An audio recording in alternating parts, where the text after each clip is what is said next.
બાળકો આજે lecture number 6 છે રેઝોનન્સની અંદર. આપણે લાસ્ટ લેક્ચરની અંદર મેસોમેરિક ઇફેક્ટમાં પ્લસ એમ અસર અને માઇનસ એમ અસર કોને કહેવાય, અથવા પ્લસ આર અસર અને માઇનસ આર અસર કોને કહેવાય એની સમજણ મેળવી હતી. એના આધારે બેઝિકતાનો ક્રમ શીખ્યા હતા. આપણે એસિડિકતાનો ક્રમ જોઈએ. એસિડિકતા મતલબ H+ ગુમાવે, અને H+ ગુમાવ્યા બાદ જે એનાયન બને એની સ્ટેબિલિટી સ્થાયીતા વધુ હોવી જોઈએ. એનાયન બાદ સ્ટેબિલિટી વધુ હોવી જોઈએ તો એસિડિકતા વધુ. આ મહત્વનો કોન્સેપ્ટ છે, જરા સમજીએ. આપણી પાસે આપેલા છે વિકલ્પો. ફિનોલ છે, ઇથેનોલ છે, વિનાઇલ આલ્કોહોલ છે, પેરાનાઇટ્રોફિનોલ છે. ચલો આપણે શું સમજવાનું, અગાઉ પણ કદાચ એક લેક્ચરમાં આપણે કહેલું છે કે H+ કાઢી નાખવાનો બાકીનો જે ભાગ વધે એ વિચારીએ. જરા હું એ લખું છું, હવે કેવી રીતે વિચારવું એ શીખીએ આપણે. તો H+ કાઢી નાખવું એટલે આ એનાયન વધ્યું બી.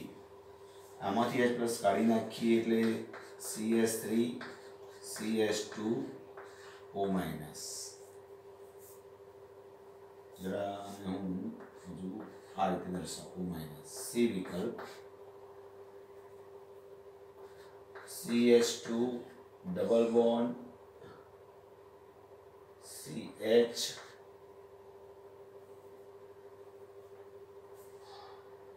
અને O-. ડી વિકલ્પ છે, એમાં આ સ્થિતિ સર્જાય O-. હું જરા NO2 ને આ રીતે વિભાજિત કરીને લખી રહ્યો છું. ઓકે, આ NO2 વિશે લખ્યું. હવે બાળકો જરા જુઓ, અહીં ઋણાયન જે છે નેગેટિવ ચાર્જ ઓક્સિજન ઉપર એ પાઇબંધ સાથે એકાંતરે છે. જરા જુઓ, negative charge single bond double bond, single bond double bond, single bond double, મતલબ ત્રણ પાઇબંધ સાથે આ નેગેટિવ ચાર્જ એકાંતરે છે. તો એ રેઝોનન્સ થશે, અને રેઝોનન્સ થશે ત્યારે ઓક્સિજનનો નેગેટિવ ચાર્જ છે એ વહેંચાશે. કોના ઉપર? તો આપણને ખ્યાલ છે કે એક આ કાર્બન ઉપર આવે, બીજો આ કાર્બન ઉપર આવશે, અને ત્રીજો આ કાર્બન ઉપર આવશે. તો એક ઓક્સિજનનો નેગેટિવ ચાર્જ 3 કાર્બન ઉપર રેઝોનન્સ દરમિયાન વહેંચાશે. તો એ ઓક્સિજન પોતાનું ઇલેક્ટ્રોનિકમાં ફિનાઇલ કેન્દ્રને આપશે, વહેંચાશે ચાર્જ. અહીંયા ઓક્સિજન પર નેગેટિવ ચાર્જ છે, કોઈ રેઝોનન્સ નહીં થાય, કારણ કે પાઇબંધ જ નથી. ઉલટાનું શું થશે? આ કઈ ઇફેક્ટ બતાવે? આલ્કાઇલ સમૂહ પ્લસ આઈ અસર, અને પ્લસ આઈ અસર એટલે ઇલેક્ટ્રોન આપે ઉપરથી. ઇલેક્ટ્રોન ડોનેટિંગ ગ્રુપ કહેવાય, આલ્કાઇલ ગ્રુપ. ઇલેક્ટ્રોન આપશે તો આની ઓક્સિજન પર ઇલેક્ટ્રોન નેગેટિવિટી વધશે ઉપરથી, તો સ્ટેબિલિટી ઘટશે. આની સ્ટેબિલિટી વધી, આના કરતો વધુ. અહીં જરા જુઓ, આ નેગેટિવ ચાર્જ પાઇબંધ સાથે એકાંતરે છે. તો સિમ્પલ છે કે આ નેગેટિવ ચાર્જ પાઇબંધ તરફ જાય, આ પાઇબંધ ખસીને કાર્બન તરફ જવાનો. એટલે મતલબ ઓક્સિજનનો નેગેટિવ ચાર્જ છેલ્લે કોના ઉપર પહોંચવાનો? કાર્બન ઉપર. પણ એક જ પાઇબંધ હોવાથી એકાંતરે છે, જ્યારે એમાં 3 પાઇબંધ, મતલબ સી કરતાં એની સ્ટેબિલિટી વધુ, બી કરતાં સીની વધુ, ડી કરતાં સીની વધુ. અહીંયા ફરે છે ચાર્જ, વીજભારની વહેંચણી થાય એમ સ્ટેબિલિટી વધે. તો વીજભાર જેમ વહેંચાય તેમ સ્ટેબિલિટી વધે. તો વીજભાર વહેંચણી થઈ, પણ એક જ કાર્બન ઉપર, આમાં 3 કાર્બન પર. અહીં તો ઉપરથી શું થયું? ઓક્સિજન ઉપર ચાર્જ વધ્યો. એ સૌથી આ 3માં જોઈએ તો બીની સ્ટેબિલિટી સૌથી ઓછી. સ્થાયીતાનો ક્રમ લખું, આ સ્થાયીતાનો ક્રમ છે.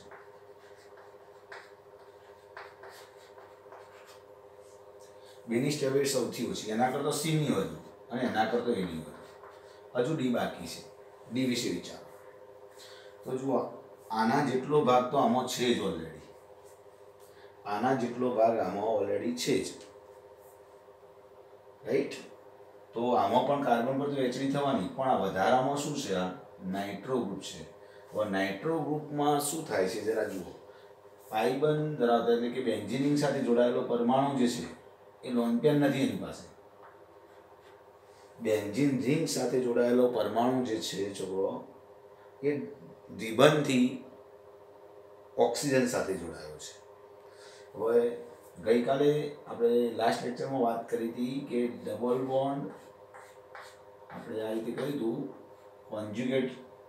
કોન્જ્યુગેટ સિસ્ટમ કહેવાય. કોન્જ્યુગેટ સિસ્ટમ સાથે જોડાયેલો પરમાણુ જો પાછળ ડબલ બોન્ડથી આ રીતે જોડાયો હોય અને બીજા આ વાય પરમાણુ જે ડબલ બોન્ડથી જોડાયો છે પાછળનો, આના પર લોન પેર ના હોય અને ડબલ બોન્ડ કે ટ્રિપલ બોન્ડથી જોડાયો હોય પાછળનો પરમાણુ દ્વિબંધ કે ત્રિબંધી, એ પરમાણુની વિદ્યુત ઋણતા ઇલેક્ટ્રોનેગેટિવિટી પાછી વધુ હોય, વાયની ઇલેક્ટ્રોનેગેટિવિટી એક્સ કરતાં વધુ હોય તો -m ઇફેક્ટ બતાવે છે. -m અથવા -r અસર કહેવાય.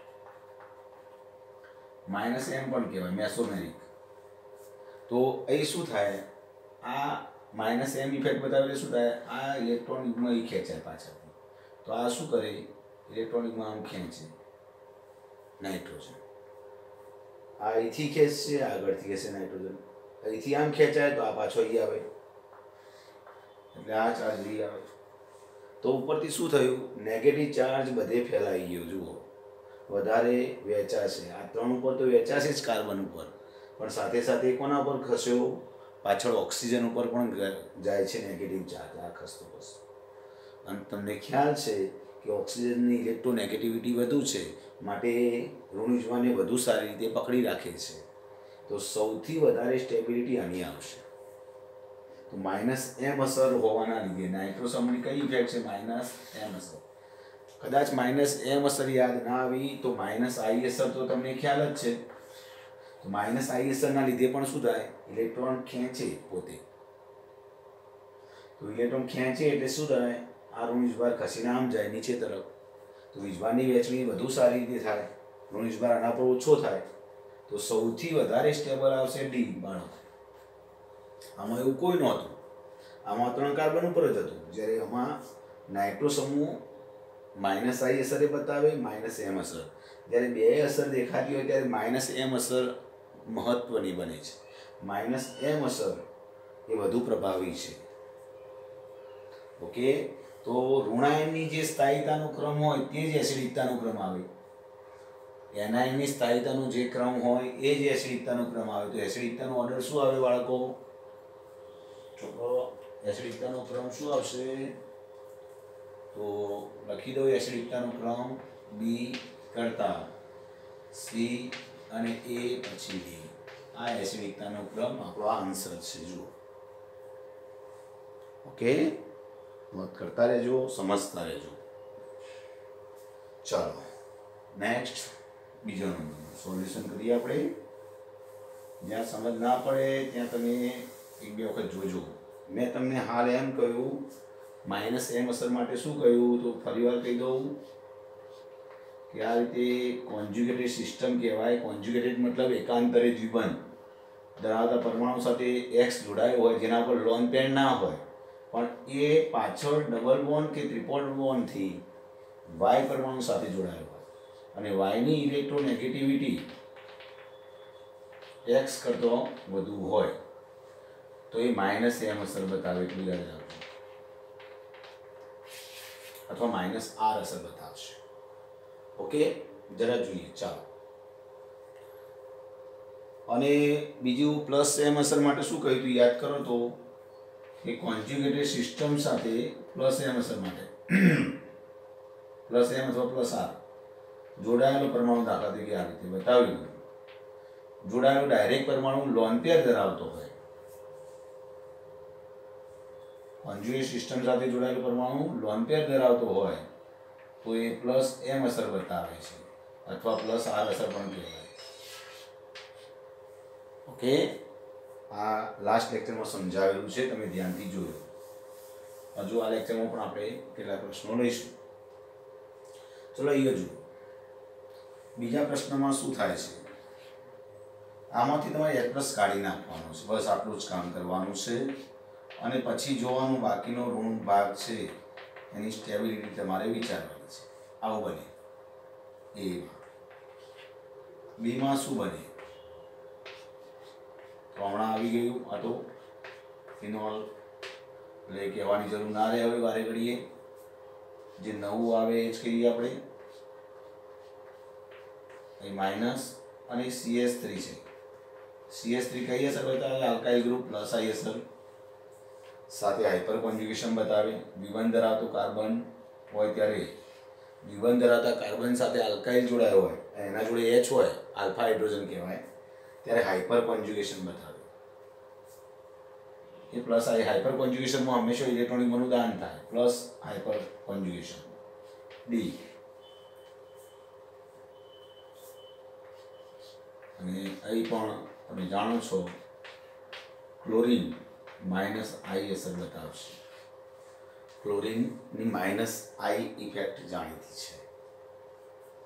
ઓકે, હવે જરા જોઈએ આ બધામાં કયો ઋણાયન સૌથી વધારે સ્ટેબલ. તો જો આપણે જોઈએ સરખામણી કરીએ તો આ ઋણાયન જે છે એમાં રેઝોનન્સ નહીં થાય, કારણ કે ઋણાયન સિંગલ બોન્ડ અહીં કોઈ રેઝોનન્સ નહીં થાય, કારણ એકાંતરે નથી, કોન્જ્યુગેટેડ સિસ્ટમ સાથે નથી. આ નેગેટિવ ચાર્જ સિંગલ બોન્ડ પાછો સિંગલ બોન્ડ આવે છે, એટલે એ રેઝોનન્સ નહીં થાય. તો અહીંયા પ્લસ I અસર આવશે. આ સૌથી ઓછો સ્થાયી આવશે. એ જરા જોઈએ આમાં. આ તો આપણે જોયું કે 3 કાર્બન પર વહેંચાય છે. આ ઉપરથી નેગેટિવ ચાર્જ ઉતરે, 3 કાર્બન પર વહેંચાશે, સ્ટેબિલિટી સારી એવી છે. આની સર આવું નવું આમાં છે, પણ આ વધારાનું શું છે? Methyl group. હવે મિથાઇલ ગ્રુપ શું કામ કરે ખબર છે? ઇલેક્ટ્રોનિકમાં આપે, હાઇપર કોન્જ્યુગેશન બતાવે, પ્લસ હાઇપર કોન્જ્યુગેશન અથવા તો પ્લસ I અસર. તો ઇલેક્ટ્રોનિકમાં ઉપરથી આપે આમ જવા દે. આના જેવું તો છે જ આમાં. 3 બાજુ ઇલેક્ટ્રોનિકમાં જવા પ્રયત્ન કરશે. અહીં નેગેટિવ ચાર્જ આવી શકે છે, અહીં આવી શકે છે, અહીં આવી શકે. પણ અહીં આવવા જશે ને નેગેટિવ ચાર્જ, એટલે આ શું કરશે? એનો વિરોધ કરશે. કારણ કે આનું કામ શું છે? ઇલેક્ટ્રોનિકમાં આપવાનું. તો આ પોતે ઇલેક્ટ્રોનિકમાં આપે એટલે આ ઇલેક્ટ્રોનિકમાં આવી શકશે નહીં. રેઝોનન્સમાં થોડી તકલીફ પડશે. એટલે આની સાપેક્ષમાં આની સ્ટેબિલિટી ડાઉન જશે. ફિનોક્સાઇડ આયન કરતો આની સ્ટેબિલિટી ડાઉન જશે બાળકો. ઓકે, મતલબ બી એ સી કરતો વધુ સ્થાયી છે ઓબ્વિયસલી. ઓકે, હવે બી અને ડીમાં શું છે? તો Cl છે માઇનસ I ઇફેક્ટ બતાવે છે ક્લોરીન, આપણને ખબર છે. અને માઇનસ I એટલે શું થાય? ઇલેક્ટ્રોનિકમાં ખેંચે તો ઉપરથી ફાયદો છે, કારણ ઋણ બાદ વહેંચાશે નીચે તરફ. આપણે તો ઓક્સિજન ઉપરનો ચાર્જ ઘટાડવાનો છે બધામાં. જેટલો ચાર્જ ઘટે એટલો ફાયદો, સ્ટેબિલિટી વધે. તો જુઓ Cl શું કરે છે? આના જેવું તો છે જ, 3 કાર્બન પર તો જશે જ, પણ સાથે ઇલેક્ટ્રોન કોણ ખેંચવાનો પ્રયત્ન કરશે? ક્લોરીન. એટલે ઉપરથી નેગેટિવ ચાર્જ થોડો ક્લોરીન પણ લેશે. એટલે આમાં ફાયદો બી કરતો આમાં ડીમાં વધુ ફાયદો છે સ્ટેબિલિટી. અને સૌથી ઓછું એ જેમાં રેઝોનન્સ નથી. તો ઋણાયનની સ્થાયીતાનો ક્રમ એ જ એસિડિકતાનો ક્રમ. એસિડિકતાનો ક્રમ આપણે લખી શકીએ. એક્ઝામમાં આવું જ પૂછાય છે બાળકો. એક વખત સમજીને આ બધું કરશો તમે પ્રેક્ટિસ તો આવડી જશે. શરૂઆતમાં ઓકવર્ડ લાગી શકે પણ પછી આવડી જાય છે. ઓકે, ચાલો. કોન્સેપ્ટ થોડા ક્લિયર હશે તો મજા આવશે. અહીં ધ્યાન આપો. પાછું બીજું ત્રીજા નંબરનું તો અહીંયા આવી ગયું નાઇટ્રો સમૂહમાં શું થાય બોલો? એ તમને દેખાય છે ને જે બધું લખું છું? ઓકે,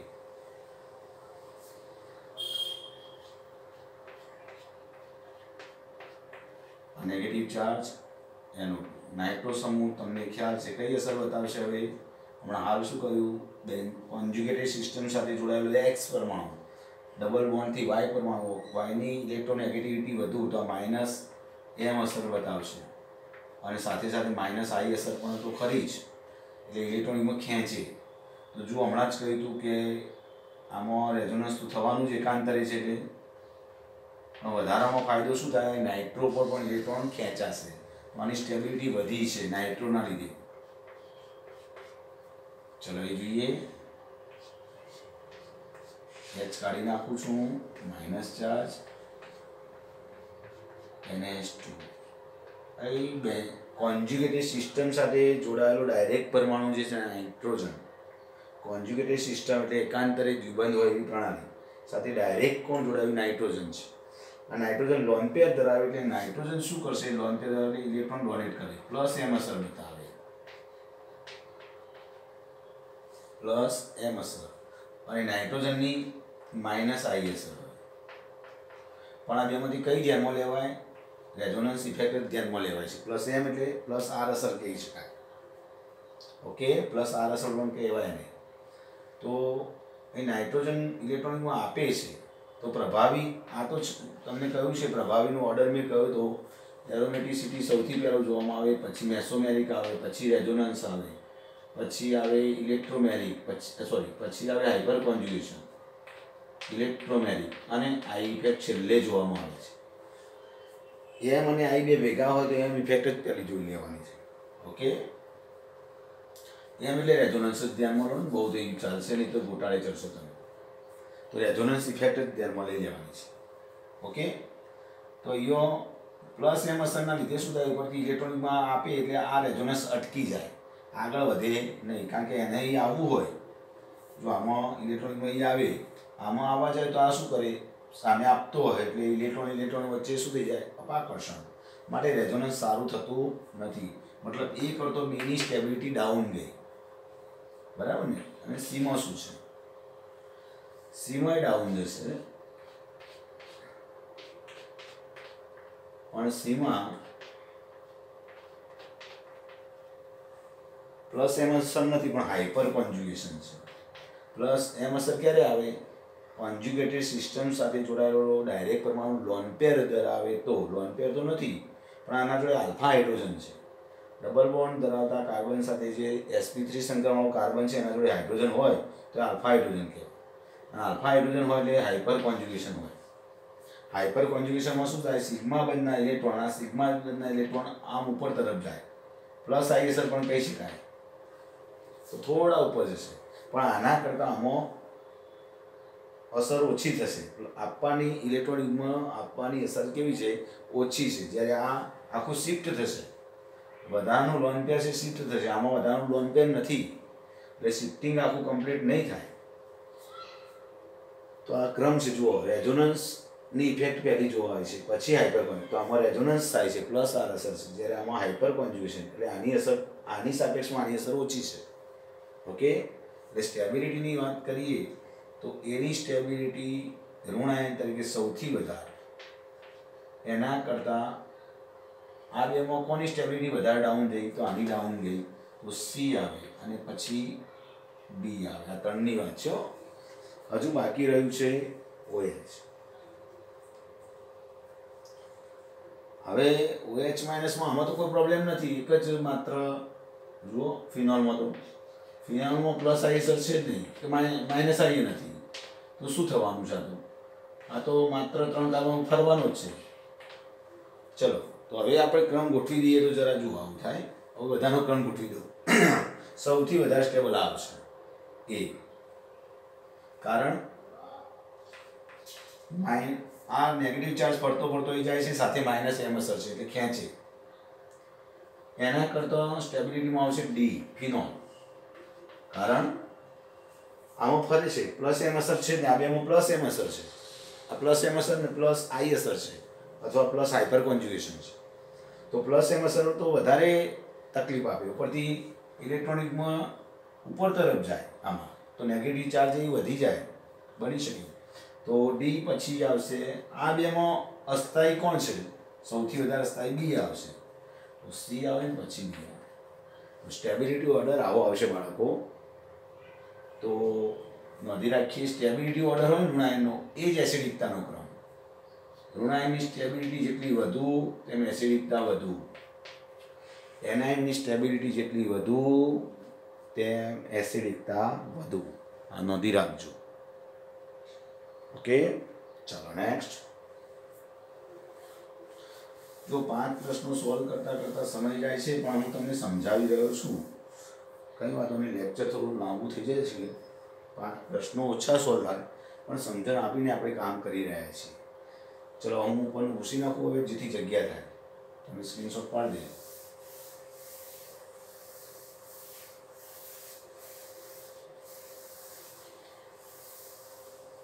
ચાલો જોઈએ. અહીંયા એમાં ચોથા નંબરમાં એમાં શું થાય? તો H C double bond O જોડેથી H જતો રહે એટલે માઇનસ ચાર્જ. ચલો બીમાં CH3 છે, C ડબલ O માઇનસ, બધામાં C ડબલ O માઇનસ. Cમાં Cl જોડાયું છે, CH2 માઇનસ છે, અને ડીમાં CH3 છે ને O માઇનસ. ઓકે, કયો ઋણાયન સૌથી વધુ સ્થાયી હશે અને કયામાં જોઈએ હવે આપણે શું થાય છે.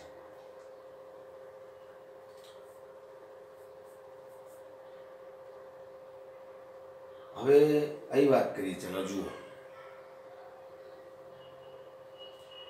આ ફોર્મેટ આયન છે, એમાં રેઝોનન્સમાં શું થાય? આ ઋણ charge single bond double bond, તો બધામાં આ રીતે ફરશે. ઋણ ચાર્જ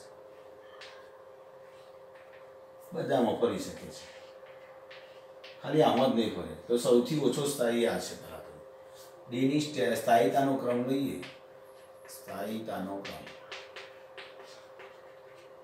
તો ડી સૌથી ઓછો સ્થાયી. ચાલો અહીં વાત કરીએ. આમાં આ તો સૌથી ઓછો સ્થાયી. હવે આ બેની વાત સરખામણી કરીએ તો જુઓ, આ પ્લસ આઈ અસર બતાવે છે, જ્યારે આમાં આઈ અસર 0. પ્લસ આઈ અસર એટલે શું થાય તમને ખ્યાલ છે? ઇલેક્ટ્રોન યુગમાં આપે એટલે ઇલેક્ટ્રોન આ તરફ આવે છે, ઉપરથી આ તરફ આવે એમ શું થાય? નેગેટિવ ચાર્જ આ બાજુ જાય છે. આને વીજભાર શું કરવો છે? વહેંચવો છે. નેગેટિવ ચાર્જ જેટલો દૂર જાય એટલું સારું, પણ આ તો શું થાય છે? ઉપરથી નેગેટિવ ચાર્જ આ બાજુ આવે. આ બાજુ એટલે શું થાય? રેઝોનન્સ આ ઇલેક્ટ્રોન યુગમાં આમ આવે, પ્લસ આઈ અસર. એટલે તકલીફ શું થાય કે આ ઇલેક્ટ્રોન યુગમાં આવતું હોય ત્યારે આ ઇલેક્ટ્રોન આ બાજુ આવ્યા હોય તો રેઝોનન્સમાં તકલીફ ઊભી કરે છે. એટલે આ બેની વાત કરીએ તો હાઇડ્રોજન તો કોઈ અસર બતાવતો જ નથી, 0 અસર. એટલે આ નડતો નથી રેઝોનન્સમાં, જ્યારે આમાં પ્લસ આઈ અસર નડે છે આની. એટલે આ બેમાં જોઈએ તો આની સ્ટેબિલિટી ઓછી, ડી કરતો વધુ, કારણ કે આમાં રેઝોનન્સ થાય છે. તો બી અને બી કરતો એની વધુ. હવે એ અને સીમાં સીની વધુ છે કે એની, એ જોઈએ. તો સીમાં શું થાય છે બાળકો? જુઓ, આ કઈ અસર બતાવે? માઇનસ આઈ અસર. માઇનસ આઈ અસરના લીધે શું થાય? ઇલેક્ટ્રોનિકમાં આમ થોડો ખેંચાય. આમાં ન્યુટ્રલ હતું, આ માઇનસ આઈ અસર છે, તમે જોઈ રહ્યા છો. અને માઇનસ આઈ અસરના લીધે ઇલેક્ટ્રોનિકમાં આ તરફ ખેંચાશે, માટે સૌથી વધુ આ બધામાં સી આવશે. સ્ટેબિલિટી, કારણ કે ઓક્સિજન તો વેચાય જ છે વીજભાર સાથે, ક્લોરીન મદદ કરે છે માઇનસ આઈ અસર કરી. ઓકે, આ રીતે લખી શકીશું. ચલો નેક્સ્ટ, 5મો પ્રશ્ન. તો એસિડિકતાનો ક્રમ આ જ આવે. એસિડિકતાનો ક્રમ પણ આ જ આવે.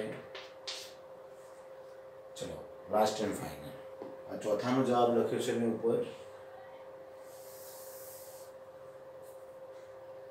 હવે આ તો તમને શીખવ્યું છે પહેલામાંથી. એમાંથી તો SH માઇનસ લખાય, બીમાંથી H પ્લસ જાય તો O પર નેગેટિવ ચાર્જ આવશે, OH માઇનસ. આમાંથી H પ્લસ બધામાંથી કાઢી દેવાનો. એસિડિકતા નક્કી કરવાનું એટલે H પ્લસ કાઢવાનું, બીજું કંઈ જ નથી કરવાનું. પછી CH3 માઇનસ, કાર્બન પર નેગેટિવ ચાર્જ. હવે તમારે ચેક કરવાનું છે કાર્બન પર નેગેટિવ ચાર્જ છે, નાઇટ્રોજન ઉપર, ઓક્સિજન ઉપર અને સલ્ફર પર. હવે જરા આવર્ત યાદ કરો. આવર્તમાં ડાબી બાજુથી જમણી બાજુ તરફ જઈએ છીએ તેમ ઇલેક્ટ્રોનેગેટિવિટી વધે. તો આવર્તમાં શું જોવું પડે? ઇલેક્ટ્રોનેગેટિવિટી. અને સમૂહમાં શું જોવાનું? સાઇન. સાઇઝ વધે તેમ ઋણાયંશ થાય, એનાયંશ થાય. સમૂહમાં સાઇઝ વધે તો એનાયંશ થાય, અને આવર્તમાં ઇલેક્ટ્રોન નેગેટિવિટી વધે એનાયંશ થાય, મતલબ ઋણાયંશ થાય. સાંભળજો. તો કોના ઉપર નેગેટિવ ચાર્જ વધુ સ્થાયી? તો ના ઓક્સિજન ઉપર હોય, નાઇટ્રોજન ઉપર હોય, કાર્બન. તો કાર્બન કરતાં નાઇટ્રોજનની ઇલેક્ટ્રોનેગેટિવિટી વધુ, માટે વધુ સ્થાયી. એના કરતાં ઓક્સિજન ઉપર ઇલેક્ટ્રોનેગેટિવિટી વધુ, તો એ ઋણાયન વધુ સ્થાયી. મતલબ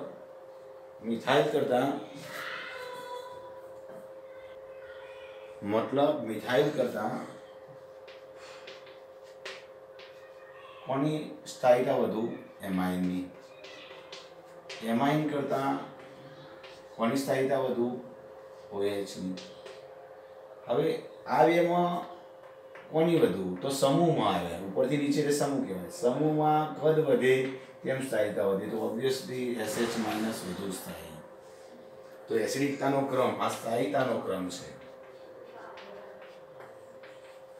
તો એસિડિકતાનો ક્રમ શું થાય? તો મિથાઇલ ક્યાં છે? તો મિથાઇલ ડી કરતાં સી કરતાં બી અને બી કરતાં એ ની એસિડિકતા વધતી જાય.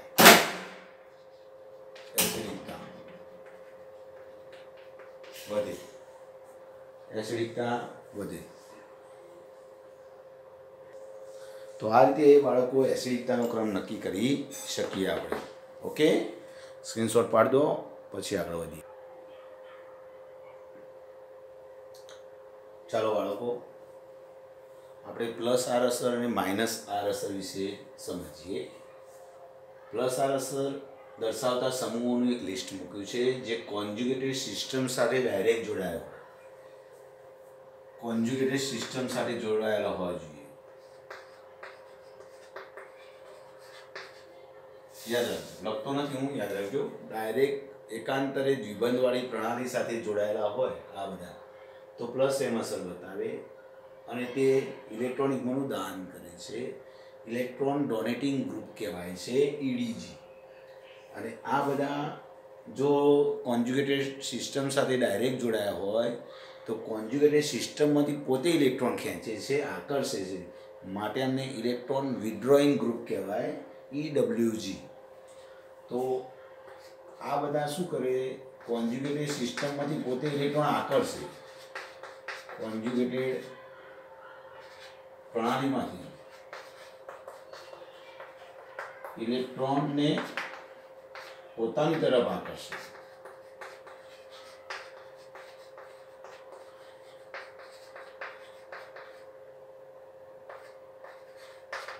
માટે તે EWG ગ્રુપ તરીકે ઇલેક્ટ્રોન વિથડ્રોઈંગ ગ્રુપ છે. જ્યારે આ બધા શું કરે છે? કોન્જ્યુગેટેડ સિસ્ટમ પ્રણાલીને ઇલેક્ટ્રોન આપે છે, ઇલેક્ટ્રોન દાન કરે છે.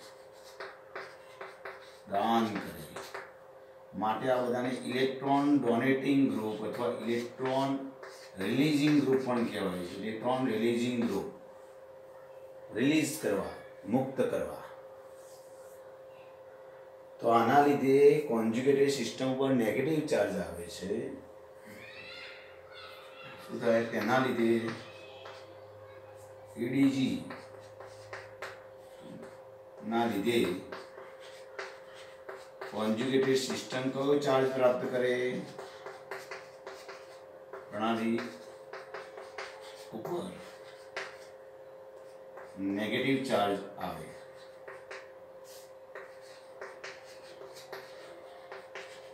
જ્યારે આમાં EWG ગ્રુપના લીધે કોન્જ્યુગેટેડ સિસ્ટમ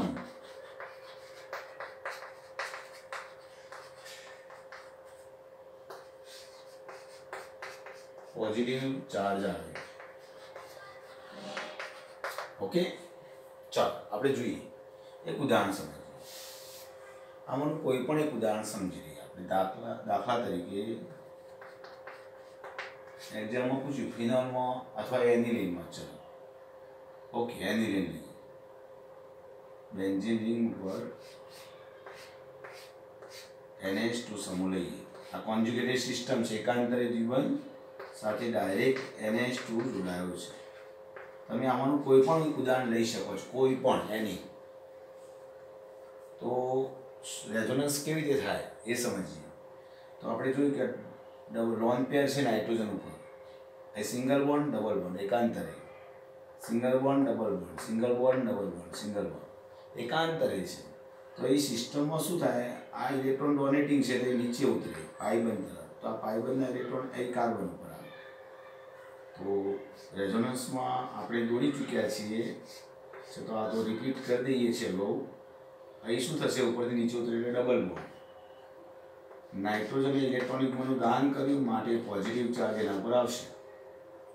આ પાઇબંધ જૈસે થે, આ પાઇબંધ જૈસે થે, આ પાઇબંધના ઇલેક્ટ્રોનિકમાં કોને ખેંચ્યા, કાર્બને. તો આના ઉપર નેગેટિવ ચાર્જ આવ્યો, 2 ઇલેક્ટ્રોન મૂકી દીધા મેં. નેક્સ્ટ શું છે, આ લોન પેર છે, નેગેટિવ ચાર્જ હંમેશા ઇલેક્ટ્રોનિકમાં આપે, નેગેટિવ ચાર્જથી પાઇબંધ તરફ જાય ઇલેક્ટ્રોનિકમાં. અગાઉ શીખવાડ્યું છે આપણે મૂવમેન્ટ કઈ રીતે થાય, તો આ કાર્બન ઉપર આવશે. તો નેગેટિવ ચાર્જ પાઇબંધ બનાવવા વચ્ચે આવે ત્યારે વચ્ચેનો પાઇબંધ ખસીને કાર્બન ઉપર જશે. તો નવું સૂત્ર શું બને, બહુ ઈઝી છે. ઘણા વિદ્યાર્થીઓને ગોખે છે એ ખોટું છે. આમાં ગોખવા જેવું કશું છે જ નહીં. છોકરો અહીં જુઓ, આ વચ્ચે પાઇબંધ બની ગયો, આ કાર્બન ઉપર નેગેટિવ ચાર્જ આવ્યો, 2 ઇલેક્ટ્રોનિક આવી ગયા. સસ્પેન્શનને 2 બાજુ તીર વડે બતાવીએ છીએ, રેઝોનન્સ ચાલુ છે. જરા જોઈએ આમાં શું થશે. હવે આ નેગેટિવ ચાર્જ ખસીને ક્યાં આવે, વચ્ચે. તો આ વચ્ચે વાળું ખસીને કાર્બન ઉપર જશે, બાકી બધું એમના એમ. આ પ્લસ ચાર્જ, આ પણ એમને એમ. આ ખસીને વચ્ચે ગયો તો અહીંયા ક્યાં આવશે, અહીં માઇનસ ચાર્જ. પાછો ફરીવાર જુઓ, અહીં ખસીને વચ્ચે આવે તો આ પાછો જ્યાં હતો ત્યાંના ત્યાં. છેવટે આપણે જે સૂત્ર હતું એને મળી જશે. તો એ 3 પાઇબંધ અને એક લોન પેર એકાંતરે છે. 3 આ પોતે સૂત્ર અને 3 પાઇબંધ સાથે એકાંતરે હોવાથી બીજા 3 સૂત્રો બને. એક લોન પેર બીજા 3 પાઇબંધ સાથે એકાંતરે હતો માટે બીજા 3 સૂત્રો બને. એટલે 1 અને 3 ટોટલ 4 રેઝોનન્સના સ્ટ્રક્ચર બનશે. 5મું દોરવું હોય તો દોરી શકાય, આમ તો 5 કહેવાય. જો 5મું આવું બને, જુઓ દોર્યું તો છેલ્લું સૂત્ર આવું બને. જુદું બનશે. આમાં પાઇબંધનું સ્થાન બદલાયું, જુઓ એટલે 5 લખી રાખીએ. 5 સૂત્રો બને, રેઝોનન્સના 5 સૂત્રો બનશે. જુઓ, કારણ કે આમાંથી ડાયરેક્ટ લખું ત્યારે એના પાઇબંધ નથી રહેતા, આમ તો પાઇબંધનું સ્થાન બેન્ઝીનમાં બદલાયું છે. તો આના લીધે તમે જુઓ, અહીં કોન્જ્યુગેટેડ સિસ્ટમ સાથે ડાયરેક્ટ જોડાયેલો પરમાણુ શું ધરાવે છે, લોન પેર. અને લોન પેર ધરાવતો હોય ત્યારે હંમેશા પ્લસ આર અસર કાં તો પ્લસ એમ અસર બતાવે. એના લીધે પાઈ ઇલેક્ટ્રોનિકોનું દાન થાય અને એ બેન્ઝીન રિંગ તરફ જાય. એટલું યાદ રાખજો, કોન્જ્યુગેટેડ સિસ્ટમ તરફ જાય. એના લીધે કોન્જ્યુગેટેડ સિસ્ટમને દાન આપ્યા માટે ઇલેક્ટ્રોન ડોનેટિંગ ગ્રુપ કહેવાય, અથવા ઇલેક્ટ્રોન રિલીઝિંગ ગ્રુપ. એના લીધે કોન્જ્યુગેટેડ પ્રણાલી પર નેગેટિવ ચાર્જ આવ્યો. તમે જુઓ, આ કોન્જ્યુગેટેડ સિસ્ટમ આવી, એના પર negative charge, negative charge, negative charge. અને આ બધામાં નેગેટિવ ચાર્જ કયા કયા સ્થાને આવ્યો, જરા માર્કિંગ કરો. તો આ કયું સ્થાન કહેવાય, એનિલિનનું, NH2નું આ સ્થાન કયું કહેવાય, ઓર્થો. આ કયું કહેવાય, પેરા. અને આ ઓર્થો. ઓર્થો પર નેગેટિવ ચાર્જ આવે, પેરા ઉપર નેગેટિવ ચાર્જ, ને ઓર્થો પર. મતલબ ઇલેક્ટ્રોનની ઘનતા કયા સ્થાને વધે છે, ઓર્થો અને ઓર્થો સ્થાન ઉપર વધે છે અને પેરા સ્થાન ઉપર વધે છે. ઇલેક્ટ્રોનની ડેન્સિટી પ્લસ આર અસરના લીધે ઇલેક્ટ્રોનની ઘનતા કોન્જ્યુગેટેડ સિસ્ટમના કયા સ્થાને વધી, ઓર્થો અને પેરા સ્થાન પર ઇલેક્ટ્રોનની ઘનતા વધે છે. આપણે લખી શકીએ. આનો સ્ક્રીનશોટ પાડી દેજો તમે એક વખત. હું લખી દઉં, અહીં લખું છું, જરા આ કાઢી નાખું છું. તો લખું, લખી દઉં કે પ્લસ આર અસરના લીધે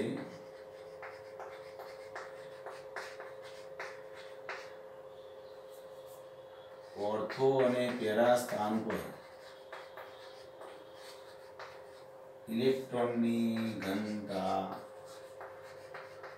વધે છે।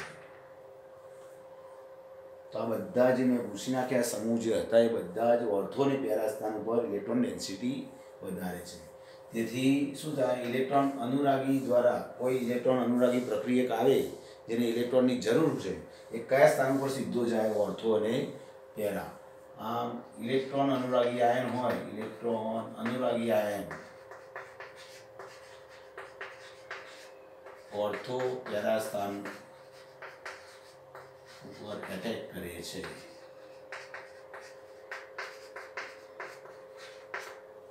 આવી સિસ્ટમમાં કોઈ ઇલેક્ટ્રોનની જરૂર વાળો કોઈ ઘટક આવ્યો જેને ઇલેક્ટ્રોનની ઉણપ છે, દાખલા તરીકે હું કહું CH3+ આવે જેને ઇલેક્ટ્રોનની શું છે, ઉણપ, તો આ CH3+ ક્યાં એટેક કરવા જાય, તો સીધો જ ઓર્થો ઉપર, કાં તો પેરા ઉપર, કાં તો ઓર્થો ઉપર કહેવાનું આવે। ઓર્થો અને પેરા સ્થાન ઉપર જતા રહેશે। કેમ? કારણ કે ત્યાં તેમને ઇલેક્ટ્રોન સરળતાથી મળશે, નેગેટિવ ચાર્જ છે, ઇલેક્ટ્રોનની ડેન્સિટી વધારે છે। તો કોઈ ઇલેક્ટ્રોન અનુરાગી આવે, ઇલેક્ટ્રોફાઇલ જેને કહેવાય, ઇલેક્ટ્રોન અનુરાગી એટલે શું કહેવાય, ઇલેક્ટ્રોફાઇલ, જેને ઇલેક્ટ્રોનની ઉણપ હોય એવો ઘટક જો આવે તો એ હંમેશા ઓર્થો અને પેરા સ્થાન ઉપર જશે અને હાઇડ્રોજનનું શું કરશે, વિસ્થાપન। માટે ઓર્થો પેરા નિર્દેશક સમૂહ તરીકે અમને ઓળખવામાં આવે છે। આના લીધે શું થાય છે, કોન્જ્યુગેટેડ સિસ્ટમ છે સક્રિય બને છે, કોન્જ્યુગેટેડ સિસ્ટમ સક્રિય બને છે, માટે એને સક્રિય કારક સમૂહ પણ કહેવાય છે। EDG ગ્રુપને કેવા કહેવાય છે, સક્રિય કારક।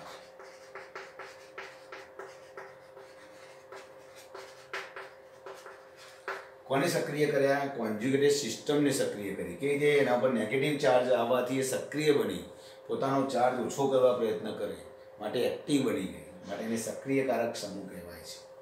ઓકે, કોન્જ્યુગેટેડ સિસ્ટમને સક્રિય કરી છે। ચાલો આનો સ્ક્રીનશોટ પાડ દો બાળકો, મિક્સ ના થાય બધું લખાણ, અને નોંધ બનાવજો, આ વર્ણન પછી આ લખજો એટલે ખ્યાલ આવે, બધું મિક્સ ના થઈ જાય। ચાલો હું ભૂસી નાખું છું। હવે મારે સમજાવવું છે પેલું,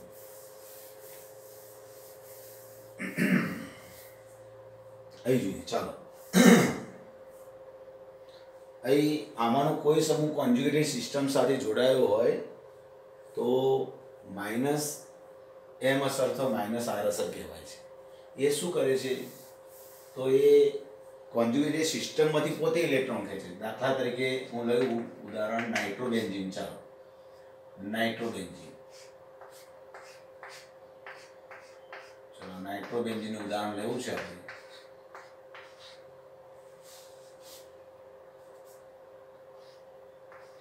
ઓકે, નાઇટ્રોબેન્ઝીનનું ઉદાહરણ લીધું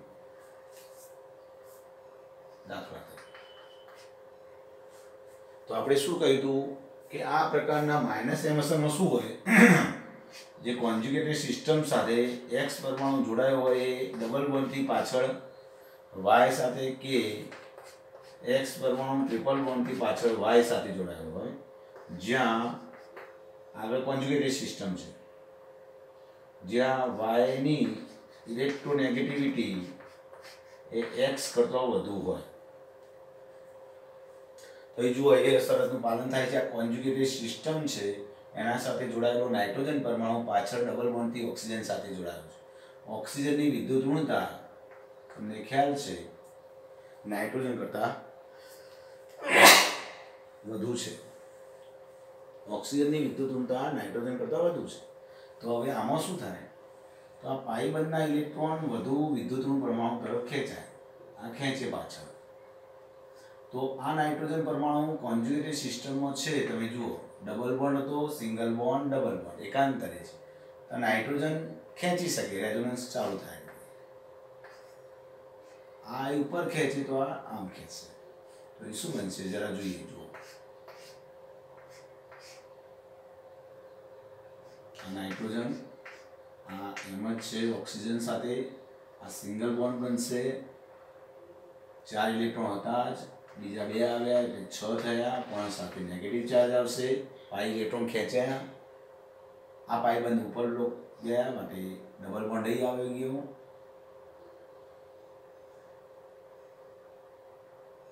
અહીં જરા જોઈએ શું થયું, હવે ધ્યાનથી જોઈએ। આ પાઈ ઇલેક્ટ્રોન અહીં લોસ કર્યા અને આ કાર્બન ગુમાવવા માટે આના ઉપર પોઝિટિવ ચાર્જ, તો આના લીધે શું થયું, EWG ઇલેક્ટ્રોન વિડ્રોઈંગ ગ્રુપ કહેવાય, ખેંચે ના લીધે કોન્જ્યુગેટેડ પ્રણાલી પર કયો ચાર્જ આવ્યો, પોઝિટિવ। જુઓ આ કોન્જ્યુગેટેડ સિસ્ટમ છે એના પર પોઝિટિવ ચાર્જ ચાલુ થઈ ગયો, આ એમ ના એમ રહ્યો, આ એમ ના એમ રહ્યો, રાઈટ।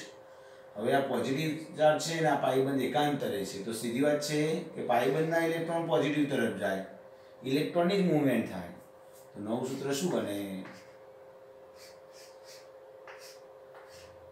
હવે ઈજી છે। જુઓ આ એમને એમ લખી દઉં બાળકો, આ નેગેટિવ ચાર્જ લખું છું ખાલી, ઓકે। આ એમને આ ખસીને અહીં આવે છે, આ પાઈબંધ અહીં ખસીને, તો આ કાર્બન ઇલેક્ટ્રોન લોસ કર્યા માટેના પર પોઝિટિવ ચાર્જ પર ઓક્સિજન છે, લોન પેર બતાવી દેવાના, ઓકે। જોઈ લો, ચલો હવે મૂવમેન્ટ શું થાય, તો પાઈબંધ ખસી નહીં આવે, તો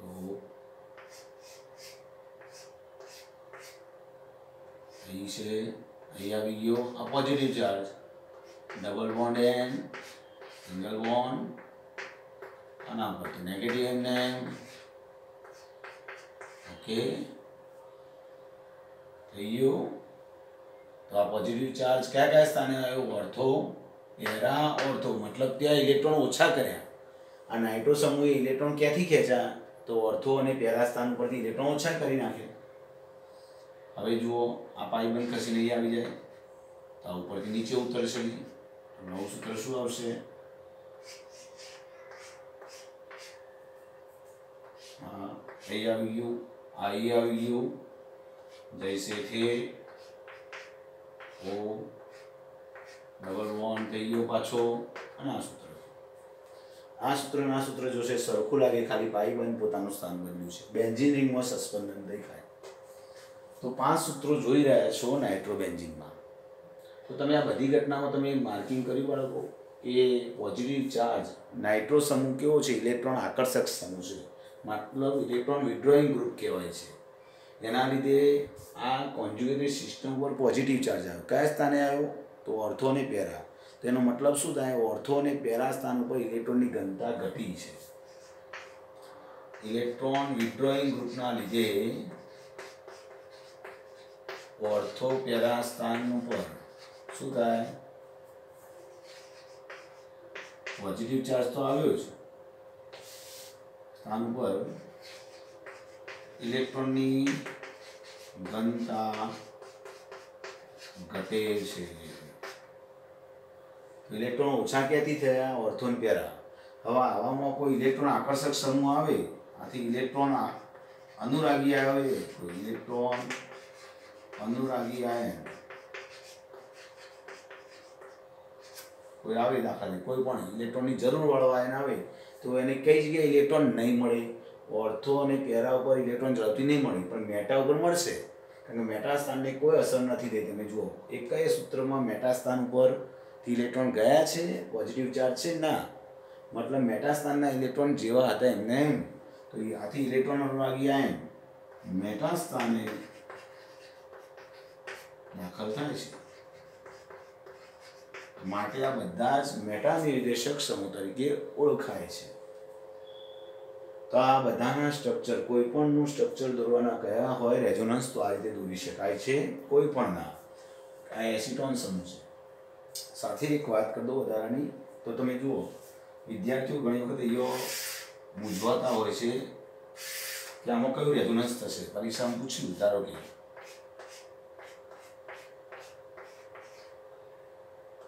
COCS લખ્યું છે અને આવું લખીને આવે, આ અગત્યનું છે, શું ફરક છે, કોણ કયો નિર્દેશક સમૂહ છે, આ એ એસ્ટર છે, જુઓ આ પણ એસ્ટર જ કહેવાય, શું ફરક છે? તો આ જે છે ને એ આ રીતનું છે. જુઓ, તમને આનું સ્ટ્રક્ચર દોરતા આવડવું જોઈએ છોકરો. આ રીતનું છે. C double bond O CS. આ એનું સૂત્ર એસ્ટર છે. આનું સૂત્ર શું છે?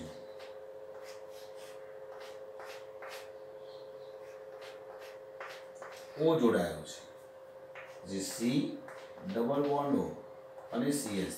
આ એનું સૂત્ર છે. આ એસ્ટર છે.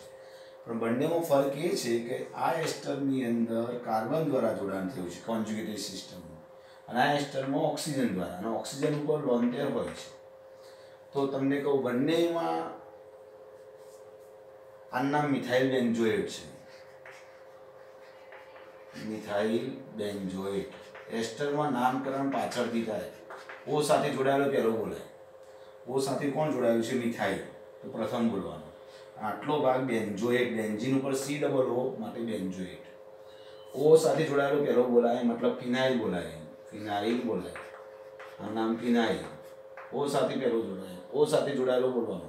એસ્ટરમાં ઓ સાથે જોડાયેલો પ્રથમ બોલાય, એનું નામ ફિનાઇલ. અને આ બાકીનો ભાગ એસિટેટ. CS3C ને શું કહેવાય? એસિટેટ.